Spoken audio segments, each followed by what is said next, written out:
Hello students, आप सबका स्वागत है आज के इस वीडियो में। जैसा कि आप लोगों के सामने नजर आ रहा है, चलो फौजी बनते हैं करनी डिफेंस एकेडमी के साथ। तो इस चैनल पर आप लोगों के लिए पूरी तरह से जो इंडियन आर्मी है और जितनी भी डिफेंस एग्जाम है उसके लिए हम लोग पूरी तरह से यहाँ पर आप लोगों के लिए आ रहे हैं। और इस चैनल पर आप लोगों के लिए हमेशा जो मैथ्स है और भी जो सब्जेक्ट्स है उसके वीडियो आपको यहाँ पे मिलते रहेंगे।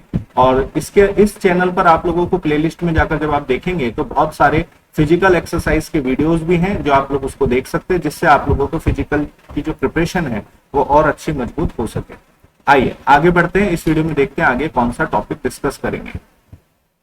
एक तो आपके सामने नजर आ रहा होगा एक शानदार बहुत मोटिवेशन। इस मोटिवेशन में आप लोगों के सामने लिखा है, आसान नहीं है फौजी कहलाना दोस्त, जज्बात पिघलाकर रगों में लोहा भरना पड़ता है। फौजी बनना हर किसी के बस की बात नहीं है, और जो लोग फौज की तैयारी करते हैं, जो लोग सेना में जाने चाहते हैं, उन लोगों में बहुत एक बड़ा जज्बा होता है। और ऐसे ऐसे जो विद्यार्थी हैं, इन लोगों की जो इस यात्रा है उसमें हम लोग भागीदार हैं। और इसी के साथ हम लोग आज टॉपिक की शुरुआत कर रहे हैं। आज का जो टॉपिक रहेगा आपके सामने संख्या पद्धति, नंबर सिस्टम। ठीक है, देखिए ये एक सरलीकरण का बहुत इंपॉर्टेंट टॉपिक होता है जिससे हर साल एग्जाम में प्रश्न बनते हैं, इसलिए इस टॉपिक को बहुत ध्यान से और डिटेल में आपको समझना पड़ेगा। ठीक है, आइए बढ़ते हैं आगे। देखिए सबसे पहले इस टॉपिक के अंदर आपको सामने जैसा कि नजर आ रहा होगा संख्या पद्धति, ये हमारा आज का टॉपिक है। इस टॉपिक के अंदर क्या क्या इंपॉर्टेंट ऐसे फैक्ट्स हैं जो आपके एग्जाम के लिए इंपॉर्टेंट है, और एग्जाम की दृष्टि से हम लोगों को इन कौन कौन बिंदुओं को बहुत अच्छे से समझना पड़ेगा, जिससे हम लोग इसका टॉपिक से अगर कोई भी प्रश्न बनता है तो वो हमेशा के लिए सही हो।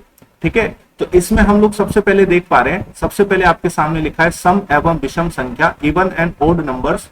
दूसरे नंबर पर हम लोग आज डिस्कस करेंगे प्राकृतिक संख्या यानी नेचुरल नंबर्स क्या है। इसके बाद हम लोग डिस्कस करेंगे पूर्ण संख्या क्या है यानी होल नंबर्स क्या है। फिर हम लोग डिस्कस करेंगे पूर्णांक संख्या यानी इंटीजर नंबर क्या है। उसके बाद हम लोग डिस्कस करेंगे संपूर्ण संख्या यानी होल नंबर क्या है। उसके बाद हम लोग डिस्कस करेंगे परिमेय एवं अपरिमेय संख्या यानी रेशनल एंड इरेशनल नंबर्स। ठीक है, ये भी हम लोग आज की क्लास में डिस्कस करेंगे। इसके बाद इंपॉर्टेंट टॉपिक है भाज्य एवं अभाज्य संख्या, इन दोनों संख्याओं को भी हम लोग अच्छे से समझेंगे। इसके बाद है शांत एवं अशांत दशमलव भिन्न यानी terminate and non terminate decimal fraction. ठीक है, तो ये दोनों जो आपके सामने नजर आ रहे हैं, ये जो महत्वपूर्ण बिंदु जो मैंने आपके सामने रखे हैं, ये इस टॉपिक के की पॉइंट्स हैं। तो आप लोगों को इस क्लास में इन सभी के ऊपर बहुत गहराई से समझ बनानी है, और मैं आपको बिल्कुल बारीकी से जीरो लेवल से इन सारी बातों को आपको समझाने की कोशिश करूंगा। आइए समझते हैं। जैसा कि आप लोगों के सामने नजर आ रहा है सम एवं विषम संख्या, इवन एंड ओड नंबर्स। तो देखिए इवन एंड ओड नंबर्स जो है ये क्या है, पहले तो इस बात को समझना पड़ेगा कि जो सम संख्या होती है, सम यानी इवन नंबर जो होता है, ये इवन नंबर किसको कहते हैं, ऐसी संख्या जो 2, 4, 6, 8, 10 इस तरह से अगर अब ये चलती जाए तो ये सभी संख्याएं क्या कहलाती है, सम संख्या कहलाती है। ध्यान रखना, यानी ये इवन नंबर है। अगर आपसे पूछ लिया जाए विषम संख्या क्या है, तो विषम संख्या यानी होता है ऑड नंबर्स। इन संख्याओं को आप लोगों को यहाँ ये समझना होगा कि सर ऑड नंबर्स की शुरुआत जो होती है विषम संख्या की, वो 1 से शुरू होता है, यानी 1, 3, 5, 7, 9, 11, 13 ये सब की सब संख्याएं कैसी हैं, ये विषम संख्या है। बात को समझ पा रहे हैं। सम संख्या की शुरुआत हम लोगों ने यहाँ पर करी है 2 से, और विषम संख्या की जब भी शुरुआत करनी है हमको यहाँ पर 1 से करनी है। अब आपको यहाँ परीक्षा की दृष्टि से क्या विशेष ध्यान रखना होगा, ये हमेशा ध्यान रखना है कि सम हो या विषम हो, याद रखना इवन नंबर हो या ओड नंबर हो, सम और विषम में हमेशा जो अंतर आता है वो यहाँ पर आपने देखा होगा 2 का चल रहा है। जैसे यहाँ विषम में भी देखें 1 के बाद 3 है तो 2 का गैप, फिर यहाँ पे 2 का गैप, फिर यहाँ पे 2 का गैप। यानी आप लोगों ने देखा होगा कि सम हो या विषम हो, इनमें आपको 2 यानी +2 का जो है वो गैप नजर आता है। यानी जो गैप कितने का है, अंतर कितने का आएगा, तो आप लोग कहेंगे सर अंतर आ रहा है +2 का। क्या बात को समझ पा रहे हैं, यानी सम हो या विषम हो दोनों में अंतर समान होता है। उम्मीद है आप लोग इस बात को समझ पाए। अब आगे बढ़ते हैं। इसके बाद आप लोगों के सामने नजर आ रही हैं 3 इंपॉर्टेंट संख्याएं। एक संख्या है जिसका नाम है प्राकृतिक संख्या यानी नेचुरल नंबर, एक संख्या है जिसका नाम है पूर्ण संख्या यानी होल नंबर, एक संख्या है जिसका नाम है पूर्णांक संख्या यानी इंटीजर नंबर। अब हम इन तीनों संख्याओं में क्लासिफाई करेंगे कि कौन सी संख्या क्या होती है, और परीक्षा में याद रखिए ये बहुत इंपॉर्टेंट संख्या है, इसको थोड़ा सा अच्छे से समझ लेना होगा। देखिए प्राकृतिक संख्या जो होती है नेचुरल नंबर, तो आपको ये ध्यान रखना है कि इसकी शुरुआत कहां से होती है। प्राकृतिक संख्या की शुरुआत हमेशा याद रखिए स्टूडेंट्स कि 1 से शुरुआत होगी, यानी 1, 2, 3, 4, 5 यानी लगातार आने वाली सभी संख्याएं प्राकृतिक है। इंपॉर्टेंट क्या है, इंपॉर्टेंट ये है कि इसकी शुरुआत जो होती है वो किससे होती है, एक से होती है। ये बात आपको ध्यान रखनी होगी, ठीक है। तो प्राकृतिक संख्या की शुरुआत किससे होती है, एक से होती है।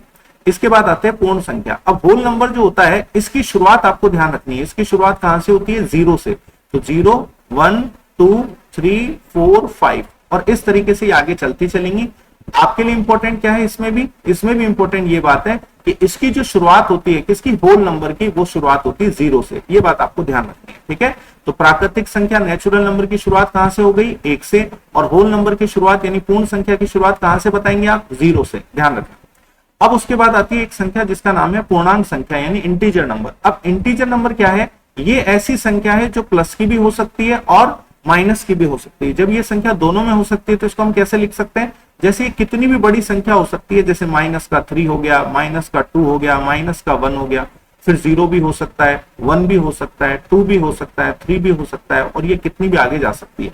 कहने का मतलब ये कितनी भी बड़ी विषम हो सकती है, कितनी भी छोटी सम हो सकती है, इसमें 0 भी शामिल होगा। यानी ऐसी संख्याएं जो प्लस और माइनस दोनों की हो सकती है, कैसी संख्या कहलाएगी, पूर्णांक संख्या कहलाएगी। और प्राकृतिक संख्या कैसी है, प्राकृतिक संख्या वो है जो 1 से शुरू होगी, प्राकृतिक संख्या वो है जो 1 से शुरू होगी।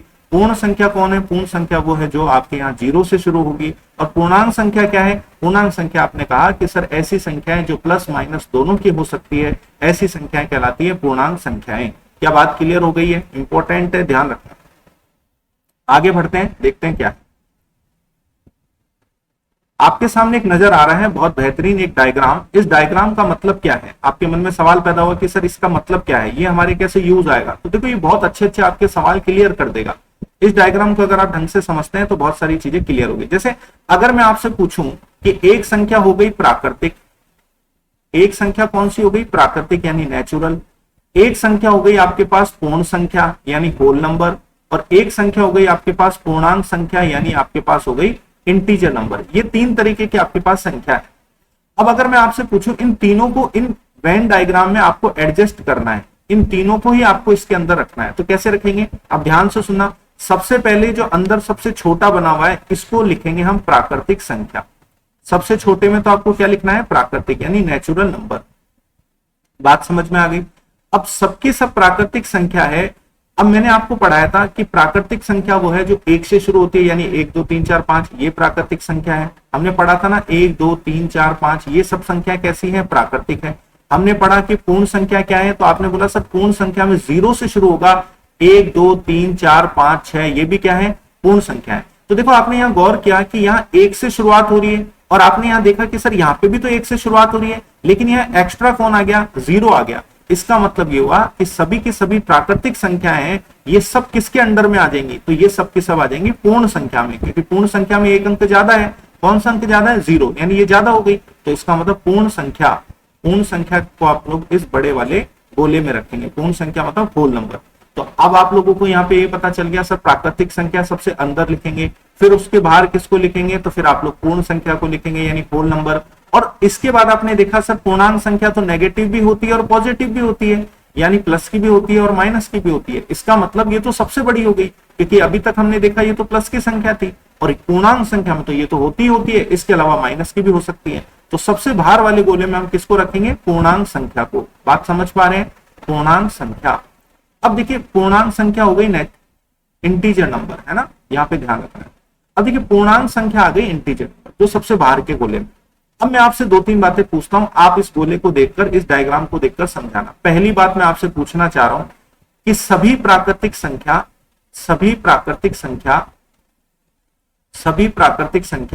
पूर्ण है, पूर्ण संख्या है, क्या ये बात सही है?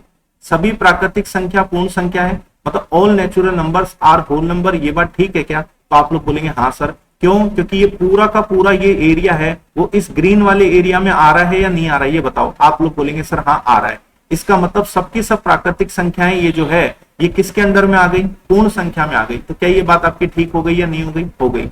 इसी तरीके से आप लोगों से पूछे कि पूर्ण संख्या जो है सभी की सभी पूर्ण संख्या पूर्णांक संख्या है क्या? आप लोगों से पूछे क्या पूर्ण संख्या जो है ये सबकी सब पूर्ण संख्या क्या पूर्णांक संख्या होगी क्या? तो आप लोग बोलेंगे सर हाँ। आप लोग बोलेंगे सर दूसरी कंडीशन भी क्या है, सही है, क्योंकि देखो सबके सब ये ग्रीन कलर है ना वो इस बड़े वाले ब्लैक कलर के अंदर आ रहा है। तो आप लोगों ने कहा कि सर सबके सब पूर्णांक पूर्ण जो संख्या है यानी सबके सब जो होल नंबर्स हैं वो किसके अंडर में आ जाएंगे, पूर्णांक संख्या के अंदर में आ जाएंगे। समझ में आ रही है मेरी बात।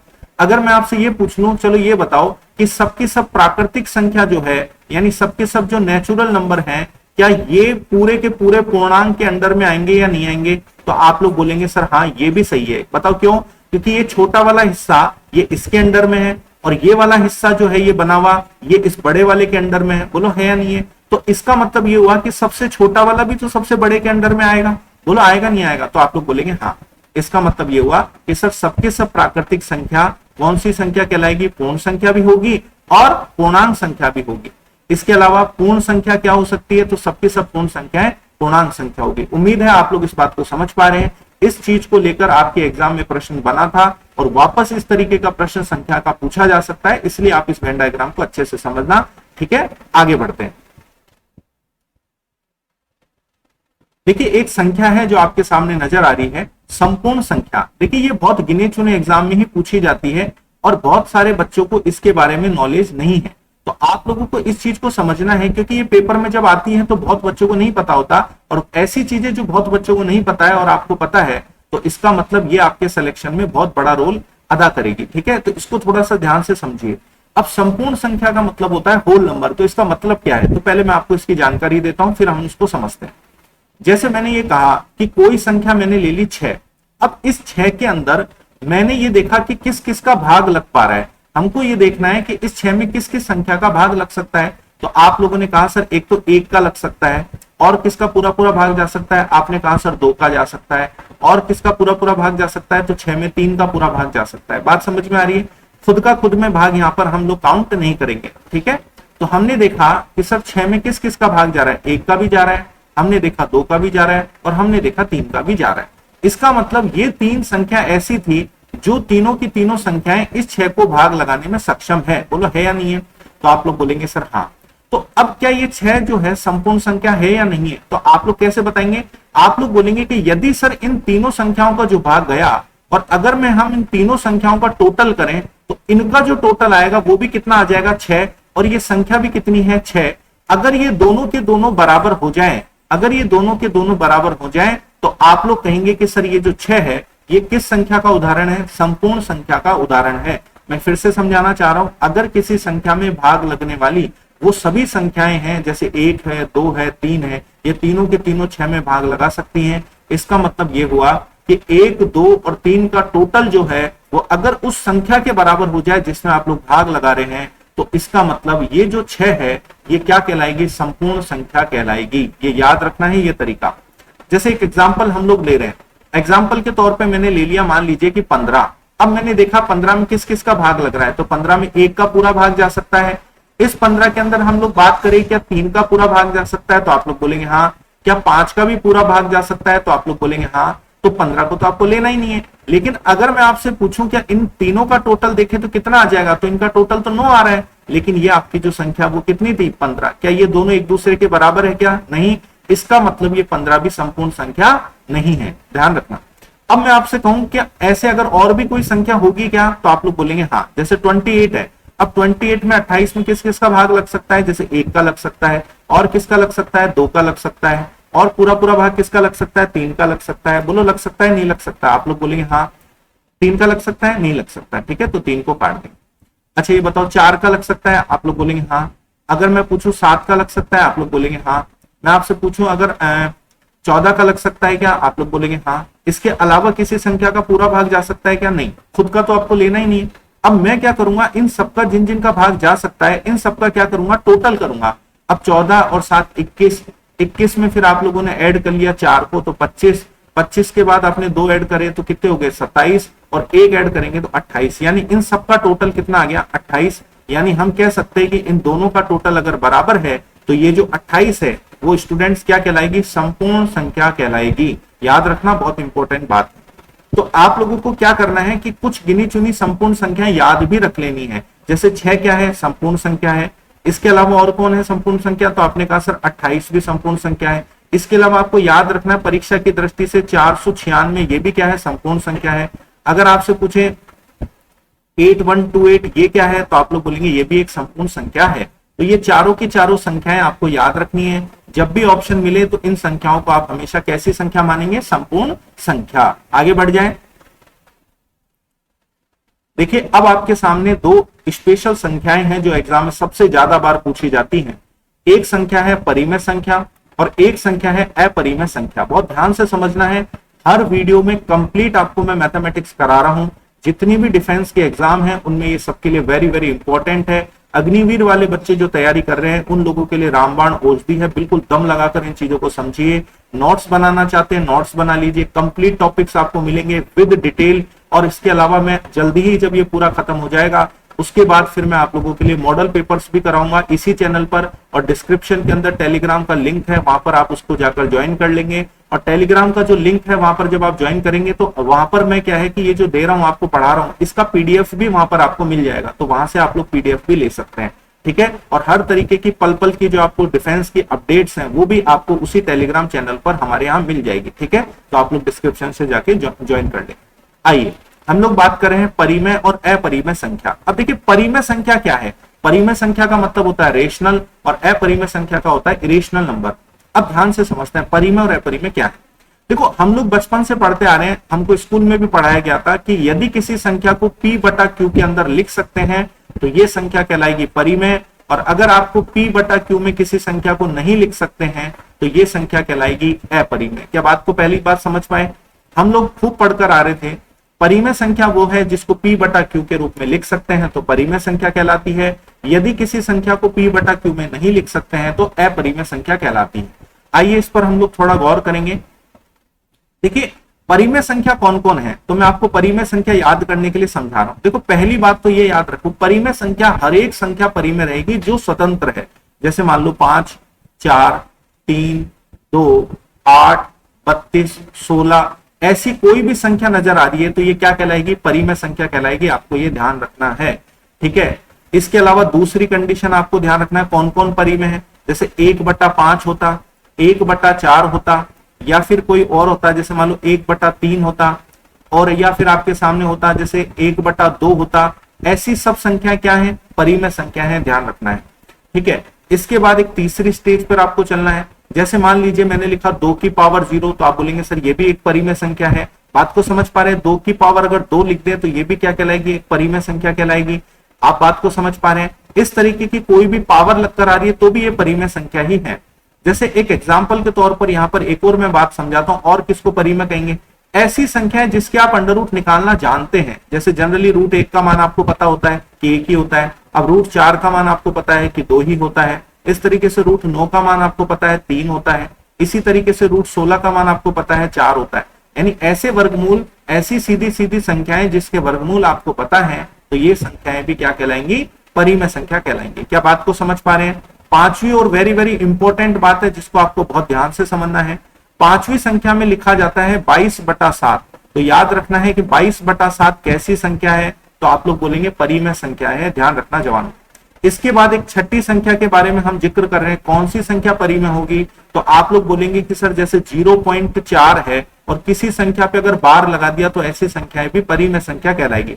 जैसे 0.4 पे बार हो, 0.9 पे बार हो, 0.13 पे बार हो, तो आप लोग कहेंगे कि सर ये संख्याएं भी क्या है? परिमेय संख्या है। उदाहरण के तौर पर मैं समझा रहा हूं, यानी किसी संख्या में आपने भाग लगाया, जैसे 1 में 3 का भाग लगाया तो आपने कहा 0.33333 और ये बार बार आ रहा है।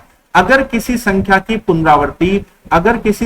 पुनरावृत्ति बार बार हो रही है, अगर किसी संख्या को भाग लगाने पर पुनरावृत्ति बार बार हो रही है तो ऐसी संख्या भी परिमेय संख्या कहलाएगी। ये चीज आपको ध्यान रखनी है। एग्जाम में इसका प्रश्न डिफेंस एग्जाम में सबसे ज्यादा पूछा जाता है, इसीलिए जो मैंने आपके यहाँ लिखा है ये परिमेय संख्या जिस जिस तरीके की लिखी है आप इनको बहुत अच्छे से याद कर लेंगे।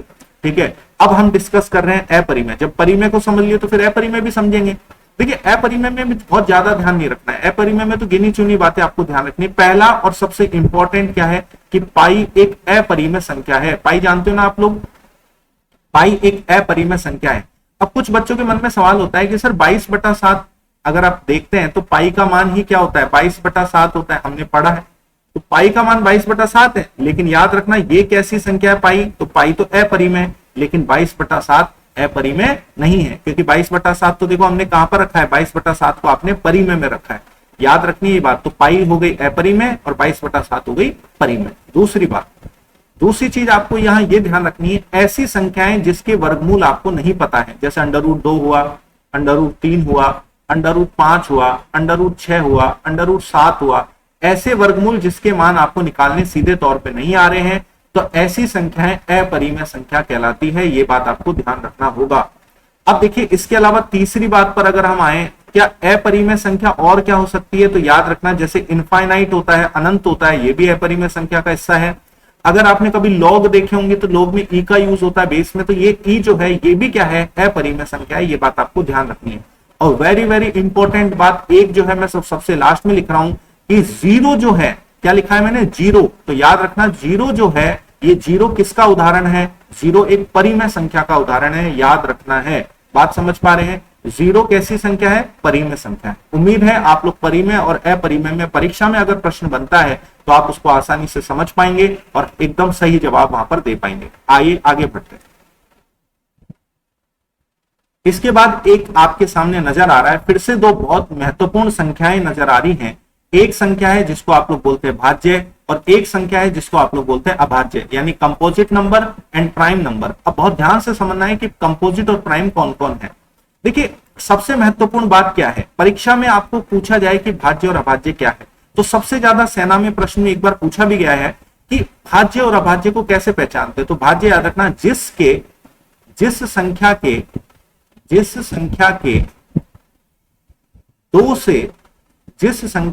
दो से अधिक गुणनखंड, जिस संख्या के दो से अधिक गुणनखंड हो तो यह एक भाज्य संख्या होगी। यह एक कैसी संख्या होगी, भाज्य संख्या होगी। क्या बात को समझ पा रहे हैं? यदि किसी संख्या के दो से अधिक गुणनखंड हैं तो यह एक भाज्य संख्या होगी। If A number have more than 2 factor it's called a composite number, याद रखना है। ठीक है, अब आगे बढ़ते हैं। एक नंबर है जिसके बारे में हम डिस्कस कर रहे हैं, अभाज्य। तो आप लोग बोलेंगे सर अभाज्य संख्या कौन है, तो आप बोलेंगे जिस संख्या के और बहुत बढ़िया क्वालिटी से आपको नोट्स बनाते चलना है और बहुत कंप्लीट तरीके की आपको यहाँ तैयारी हो रही है, वो भी फ्री ऑफ कॉस्ट। तो आप लोगों को फायदा उठाना है और अपने दोस्तों को भी ये बात आपको बतानी है। जिस संख्या के केवल और केवल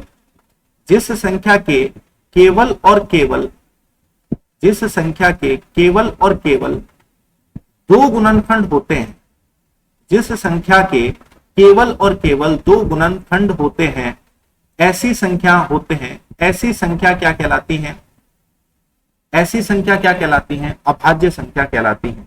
ठीक है, जिस संख्या के केवल और केवल दो गुणनखंड होते हैं ऐसी संख्या क्या कहलाती है, अभाज्य संख्या कहलाती है। मैं इसकी ठीक अभाज्य संख्या होती है, इसको ठीक कर देते हैं। जिस संख्या के केवल और केवल दो गुणनखंड होते हैं, ठीक है, तो ऐसी संख्या क्या कहलाएगी, अभाज्य संख्या। अब अपन इसको एक बार समझ भी लेते हैं कैसे। जैसे मान लीजिए कि मैंने एक संख्या लिखी आपके सामने 6। अब मैं बोला 6 के आप फैक्टर बनाओ, तो 6 के गुणनखंड क्या हो जाएंगे, 1 गुणा 2 गुणा 3।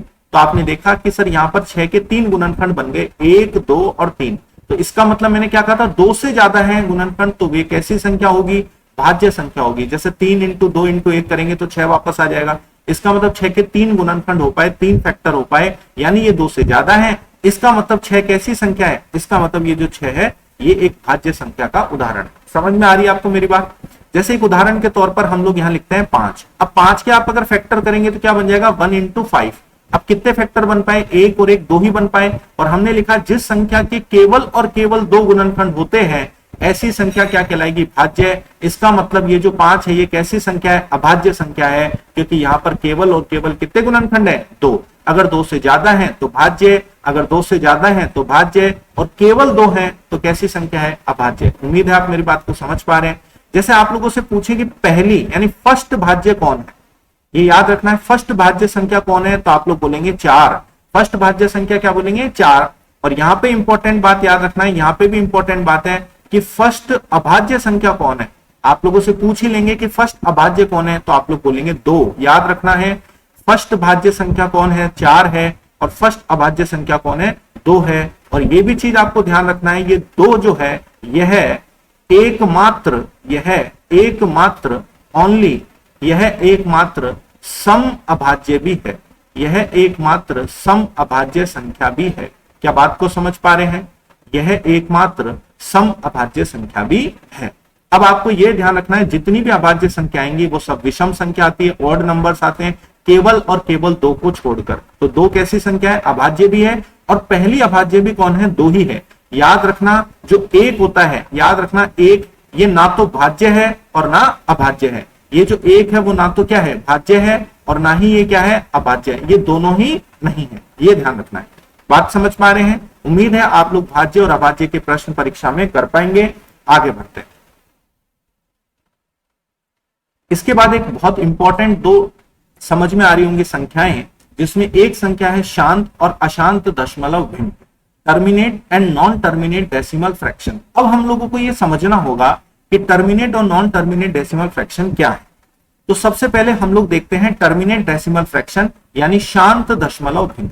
अब शांत दशमलव भिन्न को पहले हमको समझना है। शांत दशमलव यानी शांत दशमलव भिन्न को आप लोग कहेंगे टर्मिनेट डेसिमल फ्रैक्शन। अब देखो भिन्न क्या होता है, भिन्न एक फ्रैक्शन है। भिन्न क्या है, पहले तो मन में एक सवाल आता है कि सर भिन्न क्या है। तो भिन्न एक फ्रैक्शन है, यानी जैसे मैंने किसी को P/Q में लिखा तो ये पूरा का पूरा क्या कहलाएगा, भिन्न कहलाएगा। अब ऊपर वाला हिस्सा क्या कहलाता है, अंश कहलाता है, ये बात आपको ध्यान रखना है। और नीचे वाला हिस्सा क्या कहलाता है, ये वाला हिस्सा हर कहलाता है। अंश को बोलते हैं न्यूमरेटर, इसको बोलते हैं डिनोमिनेटर। ठीक है, बात समझ पा रहे हैं? यानी ये पूरा का पूरा एक भिन्न है। एग्जामिनर ने ये कहा है कि शांत दशमलव भिन्न क्या है या पहचानिए। तो आप लोग कैसे पहचानिए? जैसे अगर मैं कहूं कि 10 में आप लोग 4 का भाग लगाएंगे तो क्या ये एक भिन्न बन गई या नहीं बनी? आप लोग बोले हाँ। अब 4 का भाग 10 में लगाते हैं तो 4 का भाग 10 में लगाएंगे तो 4 दूना 8, फिर लग गया है पॉइंट। अब कितने बच गए आपके पास, 2 बच गए, तो 20 हो जाएंगे। और 4 का भाग 20 में लगाएंगे तो कितनी बार जाएगा, 5 बार। अब आगे भाग नहीं जा रहा है, और ये अगर रुक जाता है दशमलव के बाद, अगर ये रुक जाता है तो आप लोग कहेंगे कि सर ये जो भिन्न है ये शांत दशमलव भिन्न होगी। जैसे एक एग्जांपल और लेते हैं, जैसे 6 में अगर आपने 5 का भाग लगाया तो 6 में 5 का भाग कितनी बार जा रहा है, 1 बार जा रहा है। फिर कितना बच गया, 1 बच गया, और उसको 10 बना लेंगे तो यानी 5 का भाग 6 में लगाएंगे 1 बार, यानी 5 एकम 5, और 1 बच गया है तो 10 हो जाएगा। इसके बाद आपने लिख देंगे 2, यानी 5 दूना 10। उम्मीद है आप लोग मेरी बात को समझ पा रहे हैं। यानी भाग लगने के बाद, दशमलव के बाद अगर कोई संख्या रुक जाएगी तो ऐसी संख्या को हम लोग कहते हैं शांत दशमलव भिन्न। क्या बात को समझ पा रहे हैं? यानी आपने किसी संख्या में भाग लगाया और भाग लगने के बाद पॉइंट आया, और आपने 2 या 3 बार भाग लगाकर उसको देखा और वो संख्या अगर रुक जाती है तो ऐसी संख्याएं कैसी हैं, शांत दशमलव भिन्न कहलाती हैं। उम्मीद है आप लोग इस एग्जाम्पल को समझ पाए। अब देखते हैं अशांत, ताकि और क्लियर हो। अशांत दशमलव भिन्न, अशांत दशमलव भिन्न। अब देखिए अशांत दशमलव भिन्न क्या है, नॉन टर्मिनेट डेसिमल फ्रैक्शन क्या है। तो देखिए अगर हमने 1 में आपने देखा 3 का भाग लगाया, अगर आपने 1 में 3 का भाग लगाया तो 0 पॉइंट लगाना पड़ेगा, क्योंकि 1 में 3 का भाग जाता ही नहीं है, तो हमको एक भाग टूट का 0 भी लगाना पड़ेगा यहाँ पे, क्योंकि पॉइंट लगा रहे हैं तो 0 चाहिए, तो यहाँ 10 हो जाएगा। अब 10 में 3 का भाग लगाएंगे तो कितनी बार जाएगा, 3 बार, 3 3 9 होता है, फिर 1 बच गया, फिर 3 बार, फिर 1 बच गया, फिर 3 बार, ऐसे ये जाता ही रहेगा। क्या ये रुकेगा क्या कभी भी, बताइए? तो आप लोग बोलेंगे सर ये कभी भी नहीं रुकेगा। अगर ये कभी भी नहीं रुक रहा तो ये कैसा उदाहरण हो गया, आप लोग बोलेंगे नॉन टर्मिनेटिंग डेसिमल फ्रैक्शन का उदाहरण हो गया है। क्या बात को समझ पा रहे हैं? जैसे उदाहरण के तौर पे मैं लिखता हूं 4/9। अगर आपने 4/9 में यानी 9 का भाग 4 में लगाया है तो आपको लगाना पड़ेगा 0 पॉइंट। अब 40 हो जाएगा, तो फिर आप लोग बोलेंगे 9 चौक 36, फिर 4 बच गया, फिर 9 चौक 36। इस प्रकार ये बार बार रिपीट होता रहेगा। तो ऐसी संख्या क्या कहलाती है, अशांत दशमलव भिन्न कहलाती है, नॉन टर्मिनेटिंग डेसिमल फ्रैक्शन कहलाएंगे। यानी ये 4/9 कैसी भिन्न हो गई, तो आप लोग बोलेंगे अशांत दशमलव भिन्न हो गई है। जैसे 22/7 क्या है, तो आप लोग बोलेंगे सर 22/7 भी कैसी है, अशांत दशमलव भिन्न है। ये भी बार बार आती रहेगी। क्या मेरी बात को समझ पा रहे हैं? अगर आपको ये पूरी तरह से क्लियर है कि शांत और अशांत दशमलव में किस प्रकार अंतर किया जाता है, अगर ये आपको अंतर अच्छे से समझ में आ गया है तो परीक्षा की दृष्टि से याद रखना, शांत के प्रश्न इतने नहीं बन पाते हैं, लेकिन अशांत दशमलव को आजकल पेपर के अंदर 2022 के आसपास का समय चल रहा है, तो यहाँ पर अब क्या कुछ अपडेटेड सवाल हैं जो अशांत दशमलव भिन्न से आपसे पूछे जाते हैं। तो आइए हम लोग बात करते हैं डिटेल में अशांत दशमलव भिन्न की। जैसा कि आप लोग देख पा रहे हैं अशांत दशमलव भिन्न। अब देखिए अशांत दशमलव भिन्न क्या है, तो सबसे पहले हम लोग ये समझने की कोशिश करेंगे कि अशांत दशमलव भिन्न को हम ऐसी संख्याएं मानेंगे जिसका रिपीटेशन हो रहा है।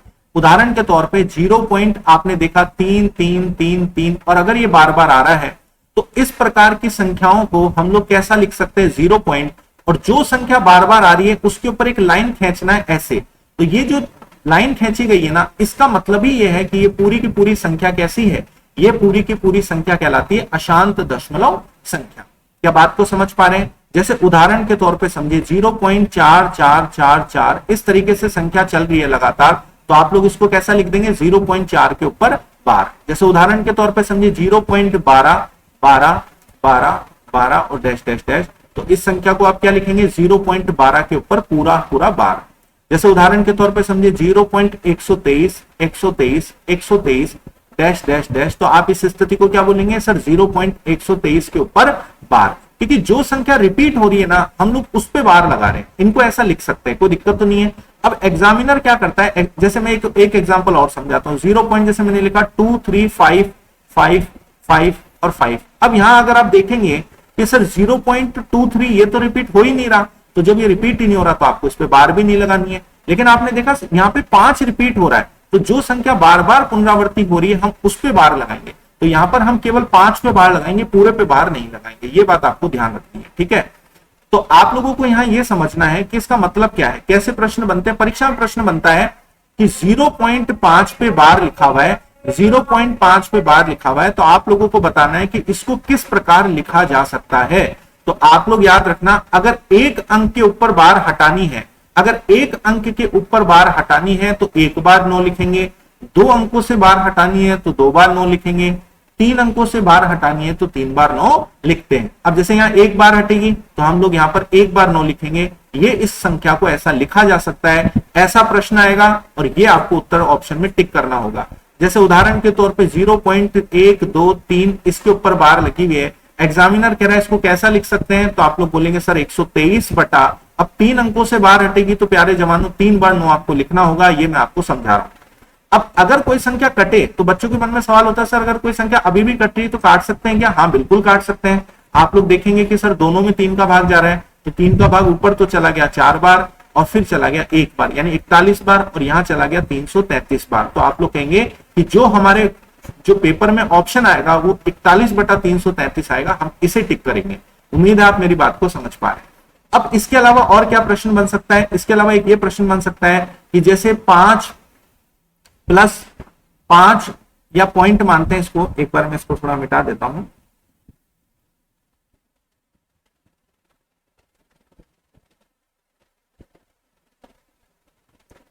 देखो ऐसा आएगा 5.5 पर बार, कैसा प्रश्न आएगा 5.5 पर बार, इसका मान क्या होगा। अब देखिए इसका मान कैसे निकालेंगे, देखो कभी भी जैसे आपके पास 2.5 लिखा होता है, 2.5 लिखा है, तो आप लोग इसको कैसे लिखते हैं कि 2 पूरा और 0.5 अलग से, ऐसे भी तो लिख सकते हैं। तो हम इसको भी इसी तरीके से लिखेंगे, जैसे 5 तो पूरा प्लस 0.5 है इस पर बार। क्या बात को समझ पा रहे हैं? तो अब देखिए 0.5 पे बार है, इसको सॉल्व करना मैंने आपको सिखा दिया है। कैसे सिखाया है कि आप लोग बोलेंगे सर अगर 5 पे बार है तो इसको मैं लिख सकता हूं 5/9, यानी एक बार हटेगी तो एक बार 9 आएगा ही आएगा, जो मैंने आपको समझाया। और ये प्लस का 5 है, इसको एज इट इज लिख दो, कोई दिक्कत थोड़ी है। अब 5 को और 5/9 को जब ऐड करेंगे ना, तो इसका शॉर्टकट तरीका क्या है, इस 9 को 5 से इंटू कर लेना। तो 9 × 5 कितना हो गया 45, और फिर इसको जोड़ दो, तो 9 पंजे 45 और 5 कितना हो जाएगा 50। तो आप लोग बोलेंगे 50/9। तो ये जो 50/9 आया ना, ये इसका भिन्न है, किसका 5.5 पे बार का। तो आपके प्रश्न अगर ये है तो इसका ऑप्शन ये आपको जाकर पेपर में टिक करना होगा। उम्मीद है आप लोग इस बात को समझ पा रहे हैं और कर भी लेंगे, ठीक है। जैसे एक एग्जांपल और है जो पेपर में कई बार पूछा गया है, जैसे 0.23 में केवल 3 पे बार है, अगर पूरे पे बार होती तो आप लोग 23/99 लिखते। बोले ऐसे ही करते ना, अगर दोनों पे बार लगी होती तो आप लिखते 23 और 2 पे बार हटेगी तो 99। लेकिन यहां आपने गौर करा कि केवल एक ही पे बार है, तो अब इस स्थिति में क्या किया जाए, इस स्थिति में आप लोग क्या करेंगे, ध्यान से सुनना, बहुत अच्छा सवाल बनता है पेपर में, इस क्वेश्चन को अच्छे से समझना है। पहले आपको पूरी की पूरी संख्या लिखनी है, यानी 23 है तो 23 का 23 लिखना है, समझ में आ गया है। पूरी की पूरी संख्या पहली बार में लिखनी पड़ेगी, फिर क्या करना है, जिस पे बार नहीं है, जिस पे बार नहीं है, अब किस पे नहीं है, 2 पे नहीं है, किस पे नहीं है, 2 पे, जिस पे बार नहीं है ना उसको आप लोग यहाँ पे माइनस करेंगे। बात समझ पा रहे हैं? जैसे 2 पे बार नहीं है तो आपने 2 को माइनस कर लिया अपॉन, अब जितने अंकों पे बार है इसको अगर आप लोग हटाएंगे, जितने अंकों पे बार है अगर आप इसको हटाएंगे तो आपको 9 लिखना होगा। अब जैसे यहाँ पे 3 है, इसके ऊपर बार है, तो अब हमको यहाँ पे 3 की बार हटाएंगे तो नीचे क्या लिखना पड़ेगा, 9 लिखना पड़ेगा।